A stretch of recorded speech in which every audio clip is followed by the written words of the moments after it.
नमस्कार, गोरखपुर न्यूज में आप सभी का स्वागत है। दिन भर की खबरों के साथ मैं हूं फरीद अहमद। बेलीपार थाने की पुलिस ने गौ तस्करी के एक मामले में 2 आरोपियों को गिरफ्तार किया है। थाना अध्यक्ष कुंवर गौरव कुमार सिंह ने बताया कि मुखबिर की सूचना के आधार पर पुलिस टीम ने एक संदिग्ध पिकअप वाहन को रोका। वाहन चालक और उसके साथियों ने पुलिस पर हमला करने का प्रयास किया, लेकिन पुलिस ने उन्हें घेर लिया। पुलिस ने मौके से 5 गोवंश, 1 पिकअप वाहन और 1 मोबाइल फोन बरामद किया है। गिरफ्तार आरोपियों की पहचान राजेश पुत्र चंद्रदेव निवासी कसिहार, थाना बेलीपार, जनपद गोरखपुर और एक बाल अपचारी के रूप में हुई है। थाना अध्यक्ष ने बताया कि पुलिस टीम ने तेज गति से आ रही पिकअप वाहन को रोकने का प्रयास किया, लेकिन वाहन सवारों ने पत्थरबाजी शुरू कर दी। पुलिस ने जवाबी कार्रवाई करते हुए आरोपियों को घेर लिया। भागने के प्रयास में आरोपियों का वाहन गड्ढे में फंस गया, जिसके संबंध में मुकदमा उपरोक्त पंजीकृत कर अग्रिम विधिक कार्रवाई की जा रही है। गिरफ्तार करने वाली पुलिस टीम में बेलीपार थाना प्रभारी कुंवर गौरव सिंह, वरिष्ठ उप निरीक्षक विंध्याचल शुक्ला, कांस्टेबल अक्षय चौहान, पांचगांव थानाध्यक्ष पुरुषोत्तम आनंद सिंह, उप निरीक्षक अश्विनी चौबे, हेड कांस्टेबल नंदलाल राव सहित अन्य लोग शामिल रहे। अब प्रार्थना होगी स्वीकार जगमग गोल्ड कपूर के साथ। ट्राई करिए, खुशबू तो लीजिए। उत्तर प्रदेश के समाज कल्याण मंत्री असीम अरोड़ आज गोरखपुर पहुंचे और समाज कल्याण विभाग के द्वारा निर्मित छात्रावासों का निरीक्षण किया। उन्होंने सर्किट हाउस में विभागीय अधिकारियों के साथ बैठक कर छात्रावासों की गुणवत्ता सुधार के लिए किए जा रहे प्रयासों की समीक्षा की। मंत्री ने अधिकारियों को निर्देश दिया कि छात्रावासों का निर्माण शासन के निर्देशानुसार हो और छात्रों को बेहतर सुविधाएं मिलें। उन्होंने कहा कि मुख्यमंत्री के निर्देशानुसार छात्रावासों में सभी आवश्यक सुविधाएं उपलब्ध कराई जाएं। मीडिया से बातचीत में मंत्री अरोड़ ने अखिलेश यादव के बयान पर प्रतिक्रिया देते हुए कहा कि जनता अखिलेश यादव के झूठे वादों को नहीं मानती है। उन्होंने कहा कि दिन में मुंगेरी लाल के सपने देखना अखिलेश यादव छोड़ दें, क्योंकि इनके परिवार के लोगों ने कभी कहा था कि लड़के हैं, गलती हो जाती है, उसी का खामियाजा भुगत रहे हैं। 2017 के विधानसभा चुनाव में जनता ने योगी आदित्यनाथ सरकार को भारी बहुमत दिया था और आगामी उपचुनाव में भी भाजपा सभी सीटें जीतेगी। आपको बता दें कि एक समय में वह स्वयं गोरखपुर के डीआईजी एसएसपी के रूप में रह चुके हैं और कानून व्यवस्था को सुदृढ़ करने के लिए उन्होंने कई महत्वपूर्ण कदम उठाए थे। तत्पश्चात बैठक के बाद वे देवरिया जिले के अधिकारियों के साथ बैठक करने के लिए रवाना हुए। इस संबंध में गोरखपुर न्यूज से बात करते हुए उत्तर प्रदेश सरकार के समाज कल्याण मंत्री असीम अरोड़ ने कहा, गोरखपुर मंडल, गोरखपुर जनपद के अधिकारियों के साथ में समाज कल्याण के जो काम चल रहे हैं उनकी आज समीक्षा हुई। इस समीक्षा में अच्छी बात ये मैंने पाई, आदरणीय मुख्यमंत्री जी ने, योगी जी ने सभी समाज कल्याण विभाग के जो विद्यालय हैं, जो छात्रावास हैं, उनकी मरम्मत के लिए अच्छा बजट दिया और गोरखपुर के सभी विद्यालयों में काम चल रहा है या पूरा हो गया। आने वाले समय में जो वृद्धावस्था पेंशन की योजना है उसको जब से हम लोग कंप्यूटर पे लाए, आधार से जोड़ा, तो लाभार्थियों की संख्या बढ़ी और अगर कोई गलत लाभार्थी थे तो वो हट भी पाए हैं। लेकिन अब आने वाले समय में इस संख्या को हम लोग को बढ़ाना है, उसके लिए हम लोग काम कर रहे हैं। क्या सर कहीं निरीक्षण भी करने जाना है कुछ? जी, मैं अब देवरिया के लिए प्रस्थान करूंगा। देवरिया में कुछ और कार्यक्रम है, समीक्षा भी है और अपने प्रतिष्ठानों का निरीक्षण भी होगा। सर लगातार अखिलेश यादव योगी जी पर हमलावर हैं, मठाधीश और माफिया को एक साथ जोड़ रहे हैं, क्या कहेंगे? अखिलेश यादव जी, समाजवादी पार्टी की बड़ी पुरानी नीति रही है अपराधियों को बढ़ावा देने की। लड़के हैं, गलती हो जाती है, ये इनका बहुत पुराना नारा है और उसी का परिणाम कि 2017 में अखिलेश यादव जी का पत्ता साफ उत्तर प्रदेश की जनता ने किया, योगी जी को आशीर्वाद दिया और 2022 में पुनः योगी जी को आशीर्वाद दिया, क्योंकि योगी जी अपराधियों के खिलाफ कठोर कार्रवाई करते हैं। किसी प्रकार की कोई रियायत किसी अपराधी को नहीं मिलती, जैसी सपा में थी। ये बात आज सबके सामने है। अखिलेश जी जो बोल रहे हैं, इससे अखिलेश जी प्रदेश का नुकसान करने की बात कर रहे हैं। जनता इसके विरोध में है, योगी जी के साथ में है, ये बारंबार सिद्ध हो चुका है। अब खिसियानी बिल्ली खम्बा नोचे वाली बात है। जो अपराधी हैं उनके खिलाफ कार्रवाई हुई है, भविष्य में भी इसी सख्ती के साथ में होगी। क्या कुछ नसीहत देंगे सर? नसीहत में कुछ नहीं दूंगा, लेकिन ये ज़रूर कहूँगा कि उत्तर प्रदेश की जनता कानून के राज को पसंद करती है, अनुशासनहीनता को, कानून को अपने हाथ में लेने को नापसंद करती है। ये बात चुनाव परिणाम के रूप में भी बता चुकी है जनता और रोज़ बताती है। हमें खुशी है कि हमारी सड़कें, हमारे नगर सुरक्षित हुए हैं। इसको और अच्छा करने के लिए हम सब मिलकर काम कर रहे हैं। समाजवादी पार्टी के लोग इसको बिगाड़ना चाहते हैं, ऐसा हम लोग नहीं होने देंगे। क्या लग रहा है उपचुनाव में 10 सीटों पर कितनी सीटें भारतीय जनता पार्टी लेकर आएगी? जो उपचुनाव है उसकी तैयारियां बहुत तेजी से चल रही हैं। मुझे भी कुछ उसमें जिम्मेदारी मिली, मैं भी उसमें अपना काम कर रहा हूँ। मुझे पूरा विश्वास है कि सभी सीटें हम लोग जीतेंगे, क्योंकि बड़े पैमाने पे योगी जी के साथ में सब लोग खड़े हैं। योगी जी को पूरे उत्तर प्रदेश की जनता का आशीर्वाद है। अब प्रार्थना होगी स्वीकार जगमग गोल्ड कपूर के साथ। ट्राई करिए, खुशबू तो लीजिए। पूर्वांचल का AICTE मान्यता प्राप्त तथा AKTU लखनऊ से संबद्ध संस्थान Maharana Pratap institute of technology Gorakhnath Gorakhpur quality education और पूर्वांचल के अत्याधुनिक सेंटर ऑफ एक्सीलेंस में प्रशिक्षण के द्वारा 100% placement support. Admission open in BTech courses, computer science and engineering, artificial intelligence and machine learning, data science, cyber security, information technology और electronics engineering. Contact Maharana Pratap institute of technology Gorakhnath Gorakhpur. हमारा mobile number है 9140282856 तथा 8471044772। Maharana Pratap institute of technology Maharana Pratap Shiksha Parishad द्वारा संचालित एक engineering college स्थापित किया गया है, जिसका सत्र इस साल 24-25 से आरंभ होने जा रहा है। हमारे पास 6 डिसिप्लिन है, 6 तरीके के कोर्सेज हैं। Computer science and engineering, information technology, electronics engineering. इसके अलावा ये 3 कन्वेंशनल हैं, बाकी 3 बड़े स्पेशलाइज्ड बीटेक के कोर्सेज हैं, जो कि cyber security, artificial intelligence and machine learning और डेटा साइंस। सबसे इम्पोर्टेंट बात यह है कि हम लोग के इस इंस्टीट्यूट में सेंटर ऑफ एक्सीलेंस की स्थापना होने जा रही है, जिसमें रोजगार परक कार्यक्रम चलाए जाएंगे और बच्चों को इस हिसाब से ट्रेन किया जाएगा कि वो रेडी फॉर द इंडस्ट्री रहे। हमारे यहाँ की खूबी, सबसे बड़ी बात यह है कि हमारे यहाँ ट्रेन फैकल्टी है, स्पेशलाइज्ड ट्रेनिंग प्रोग्राम है, जिससे कि बच्चों को प्लेसमेंट में सुविधा मिलेगी और अपने आप को लोगों के सामने प्रेजेंट करने में उनको आसानी। Institute of technology and management GIDA Gorakhpur की 4 छात्राओं ने महिलाओं की सुरक्षा के लिए एक पर्स गन बनाया है। श्रेया मिश्रा, रिया त्रिपाठी, किरण और अंशिका ने कॉलेज के इनोवेशन लैब की टीम के साथ मिलकर यह अनूठा उपकरण तैयार किया है। यह पर्स गन दिखने में एक साधारण पर्स की तरह लगता है, लेकिन इसमें एक विशेष गन लगा हुआ है जो खतरे की स्थिति में लाल मिर्च की गोलियां दाग सकता है। अंशिका ने बताया कि पर्स से निकली गोली शरीर पर लगने पर तेज जलन पैदा करती है, जिससे हमलावर को खदेड़ने में मदद मिलती है। इसके अलावा यह पर्स GPS ट्रैकर और अलार्म सिस्टम से भी लैस है। खतरे की स्थिति में पीड़ित इस बटन को दबाकर पुलिस और अपने परिजनों को अपनी लोकेशन भेज सकती है। साथ ही पर्स एक तेज आवाज़ भी उत्पन्न करता है, जिससे आसपास के लोगों का ध्यान आकर्षित होता है। किरण ने बताया कि इस पर्स में एक सिम कार्ड लगाया जाता है, जिसके माध्यम से पीड़ित अपने परिजनों और पुलिस को लाइव लोकेशन भेज सकती है। यह सुविधा हमलावरों को पकड़ने में पुलिस को मदद करती है। छात्राओं ने इस पर्स को एंटी यूटीजिंग लाइव पर्स गन नाम दिया है। उन्होंने बताया कि इस पर्स को बनाने में लगभग 1 महीने का समय लगा है और इसकी लागत लगभग 2500 रुपये आई है। संस्थान के अध्यक्ष नीरज मातन हेलिया, सचिव श्याम बिहारी अग्रवाल, कोषाध्यक्ष निकुंज मातन हेलिया, संयुक्त सचिव अनुज अग्रवाल सहित संस्थान के सभी शिक्षकों ने छात्राओं को इस उपलब्धि पर बधाई देते हुए प्रसन्नता व्यक्त किया है। इस संबंध में गोरखपुर न्यूज से बात करते हुए छात्राओं ने कहा। नमस्कार, मेरा नाम विनीत राय है।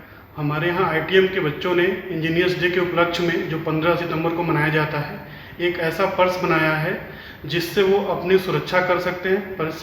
इस पर्स में ये खासियत है कि वो अपने उसमें 5 नंबर तक वो सेव कर सकते हैं, जिसमें वो पुलिस को हो गया, अपने रिश्तेदारों को वो कॉल या मैसेज कर सकते हैं, और जब तक वो उनके पास मदद पहुंचती है उसके पहले इसमें एक फायरिंग का सिस्टम अटैच किया गया है, जिससे वो अपने आप को सुरक्षित कर सकती हैं। Vanshika from BCA second year ITM GIDA Gorakhpur. जैसा कि आप जानते हैं, महिलाओं के साथ दिन ब दिन दुष्कर्म बढ़ते ही जा रहे हैं। इसमें कोई भी कटौती नहीं आ रहा है। अभी आपने हालांकि जल्दी ही देखा होगा, 9 अगस्त को एक लेडी डॉक्टर के साथ उनका रेप करके उनका मर्डर कर दिया गया है। और ये यही नहीं रुका, अभी 7 साल की बच्ची के साथ देवरिया में एक रेप हुआ है। 25 अगस्त को उसका भी मर्डर कर दिया गया। आप यही आप सोचिए, महिलाएं कहाँ सुरक्षित हैं? ना कॉलेज में, ना ऑफिस में, ना कहीं भी महिलाएं सुरक्षित नहीं हैं। हमने इन्हीं सब चीज़ों को ध्यान में रख के हमने एक पर्स क्रिएट किया है, जिसका नाम हमने वुमेन सेफ्टी लाइव पर्स रखा है, जिसका यूज़ है कि हम अपने परिजनों को, पुलिस को अपनी हम सुरक्षित ना रहे तो लाइव लोकेशन सेंड कर सकते हैं, और लाइव लोकेशन के साथ साथ हम सामने वाले को ट्रिगर भी मतलब फायरिंग कर सकते हैं उसके ऊपर, और साथ ही साथ 2000 वोल्ट के करंट भी दे सकते हैं जिससे सामने वाला इंसान बेहोश हो सकता है। और ये ट्यूबे टेक्नोलॉजी बेस्ड पर्स है, जैसे इसका मतलब होता है कि हम इसको बिना फ़ोन के भी इस्तेमाल कर सकते हैं, फ़ोन के साथ भी इस्तेमाल कर सकते हैं एंड ब्लूटूथ के माध्यम से भी इसको इस्तेमाल कर सकते हैं। Kiran Yadav, I am student of BCA second year. जैसे कि हम सब जानते हैं हमारे देश में प्रतिदिन लड़कियों के साथ दुष्कर्म हो रहे हैं और इसके खिलाफ कोई भी कठिन उपाय नहीं निकाला जा रहा है। हमारे देश में प्रतिदिन लड़कियों के साथ ये दुष्कर्म होते हैं सारे देशों की तुलना में। इसी को ध्यान में रखते हुए हमने एक पर्स बनाया जिसका नाम एंटी लाइव गन पर्स है, जो लड़कियों के ऊपर बुरी नज़र डालने वाले मंचलों के ऊपर गोलियां दाग सकता है। इस पर्स में हमने एक सिम कार्ड लगाया है जिस सिम कार्ड की मदद से हम अपने फ्रेंड्स, पेरेंट्स या इमरजेंसी कॉल पर लोकेशन सेंड कर सकते हैं। ये पर्स लोकेशन सेंड करने के साथ साथ अपनों के साथ लाइव भी हो सकता है। से घटना स्थान पर मंचलों को सतर्क वार्निंग दी जा सकती है कि लड़की के साथ कुछ भी छेड़खानी की तो कड़ी कार्रवाई की जाएगी। इसको बनाने में हमको 1 महीने का समय लगा है और पूरे 2500 रुपये का खर्च आया है। My name is Riya Tripathi, I am student of BCA second year. जैसा कि आप सब देख रहे हैं हमारे देश में लड़कियों के साथ दुर्घटनाएं हो रही है, जिसको ध्यान में रखते हुए हम सब ने एक पर्स बनाया है जिसका नाम एंटी लाइव पर्स गन है। यह पर्स गन ट्यूबे टेक्नोलॉजी बेस्ड है, मतलब इसको बिना मोबाइल के इस्तेमाल किया जा सकता है और ब्लूटूथ के माध्यम से भी इस्तेमाल किया जा सकता है। पर्स गन की एक बुलेट की कीमत लगभग 15 रुपये है और इसके शूटिंग रेंज की हम बात करें तो 50 मीटर होगी। इसको बनाने में 1 महीने का समय लगा है और 2500 रुपये का खर्च आया है। इसमें वॉइस रिकॉर्डिंग सिस्टम भी है जो जिसका डेटा सेव किए गए नंबर पर सेव होगा, जिसकी मदद से सामाजिक तत्वों में कार्रवाई करने में पुलिस को मदद मिलेगी। इस प्रोजेक्ट को बनाने में metal purse, 10 mm barrel, 3 inch की metal pipe, GPS chip, GPSM, red switch और ब्लूटूथ। कर्नाटोला गायत्री नगर के पार्षद प्रतिनिधि रामनाथ निषाद ने गोरखपुर छावनी रेलवे क्रॉसिंग पर ओवरब्रिज निर्माण की मांग को लेकर धरना प्रदर्शन किया।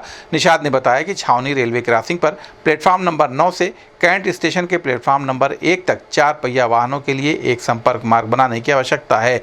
उन्होंने बताया कि इस क्षेत्र में 12 air force hospital, Kendriya Vidyalaya, Neena Thapa inter college, air force school, army public school, Saint Stephen's little convent school, Janaki model school, JC international school सहित कई शैक्षणिक संस्थान और आवासीय कॉलोनियां स्थित हैं। इस क्षेत्र में लाखों की संख्या में लोग रहते हैं और रोजाना इस क्रॉसिंग का उपयोग करते हैं। निषाद ने कहा कि रेलवे क्रॉसिंग के बंद रहने के कारण क्षेत्रवासियों को अत्यधिक परेशानी का सामना करना पड़ रहा है। कई बार रोगियों को अस्पताल पहुँचाने में देरी होने के कारण जान भी जा चुकी है।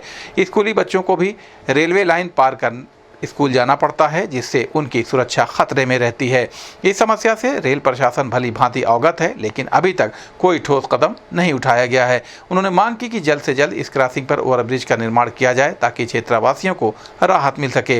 इस संबंध में गोरखपुर न्यूज से बात करते हुए झरना टोला के पार्षद प्रतिनिधि रामनाथ निषाद ने कहा, देखिए धरना प्रदर्शन नया नहीं है, 2 दशक से हम लोग लड़ाई लड़ रहे हैं।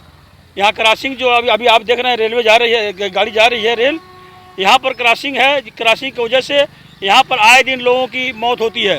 जो लोग जाते हैं यहाँ से अपने गाड़ी में अपने मरीजों को लेकर के 2 घंटा ही फंस जाते हैं। माताएं बहनों को डिलीवरी वाला मामला होता है, यहीं पर फंस जाती हैं, बच्चा मर जाता है, माताएं मर जाती हैं। इसकी जानकारी के लिए हम लोग कई बार रेल प्रबंधक को भी, माननीय मुख्यमंत्री को भी सूचना दिए, लेकिन अभी तक ये रेल का ओवरब्रिज अंडरपास नहीं बना। उसी को लेकर के हम लोग कम से कम दशकों से तो लड़ाई लड़ी रहे हैं और हमारे बातों को अनदेखा किया जा रहा है रेल प्रशासन द्वारा। आज रेल प्रशासन को हमने महाप्रबंधक को हमने ज्ञापन सौंपा है कि ये ओवरब्रिज जल्द से जल्द बनाया जाए। यदि नहीं बना तो उसके बाद हम लोग रेल रोको आंदोलन करने वाले हैं। तो हमारी 2 मांगे हैं, यहाँ पर ओवरब्रिज बने और गोरखपुर छावनी से गोरखपुर स्टेशन तक 9 नंबर प्लेटफार्म से 1 नंबर प्लेटफार्म तक एक लिंक रोड 4 पहिया का बने, ताकि अभी आए दिन जब से ये छावनी का आवागमन पूरब का यहाँ से शुरू हो गया है, वहाँ स्टेशन से लोग पैदल आ रहे हैं, उधर रात में आ रहे हैं पैदल। अगर उनके साथ आए दिन छिनैती हो रही है, यदि उनके साथ अनहोनी होती है तो कौन इसका जिम्मेदार होगा। हम चाहते हैं कि एक प्लेटफार्म नंबर 1 से प्लेटफार्म नंबर 9 तक एक चरपहिया का लिंक रोड बनाया जाए और हमारे इस ओवरब्रिज को जल्द से जल्द बनाया जाए।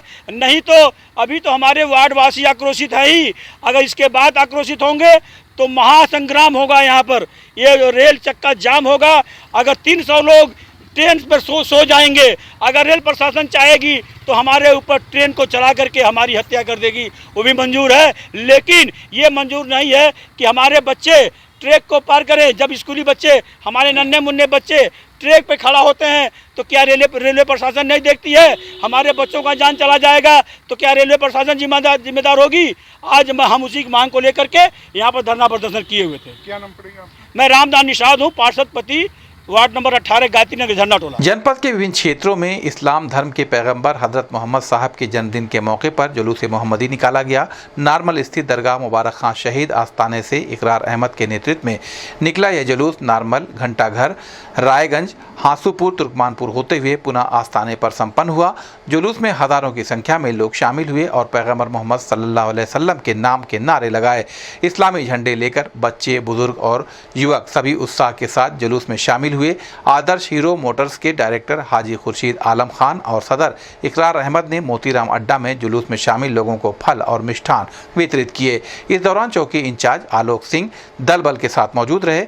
नखास चौक, खूनीपुर रोड पर हाजी कलीम अहमद ने पैगंबर मोहम्मद साहब के जन्मदिन पर लंगर का आयोजन किया। इस लंगर में जुलूस में शामिल लोगों के साथ साथ राहगीरों ने भी प्रसाद ग्रहण किया। मुफ्ती मुनव्वर रज़ा ने अपने संबोधन में कहा कि पैगंबर मोहम्मद साहब केवल एक धर्म के नबी नहीं थे बल्कि सभी के लिए रहमत थे। उन्होंने समाज में फैली बुराइयों को खत्म किया और महिलाओं को सम्मान दिया। उन्होंने शिक्षा के महत्व पर भी बल दिया। इस संबंध में गोरखपुर न्यूज़ से बात करते हुए हाजी खुर्शीद आलम खान ने कहा, असल में ये हम लोग का बहुत ही सबसे मुकद्दस दिन आज है। आज हमारे आका अलैहिस्सलाम की यौम विलादत का दिन है और ये खुशियाँ मनाई जाती हैं। जब अल्लाह ताला ने अपने महबूब को दुनिया में भेजा तो फरिश्तों को कहा कि पूरे दोनों आलमों को सजा दिया जाए और फरिश्तों ने पूरी दुनिया को सजा दिया था। तो हम ये नाचीज क्या हैं? आपके आका की पैदाइश में हम एक नाचीज बहुत छोटे हैं। आज असल में बच्चों को जो है पानी, केक और मिठाई, बिस्कुट ये सब दे करके खुशियां मनाई गई। सारे जो बच्चे उर्स में आए उनका इस्तकबाल किया गया। सारे बच्चे, बड़े, बूढ़े, सबका, हर धर्म के लोग आए, हर धर्म लोगों का इस्तकबाल किया गया। हाजी मोहम्मद खुर्शीद आलम खान, हम निसादर साठ मोबाइल के प्रोप्राइटर हैं। अल्हम्दुलिल्लाह, अल्लाह पाक का शुक्र है। और ये जुलूस जो था ये अंसारी टोला का था, मदरसा नूरुल इस्लाम का।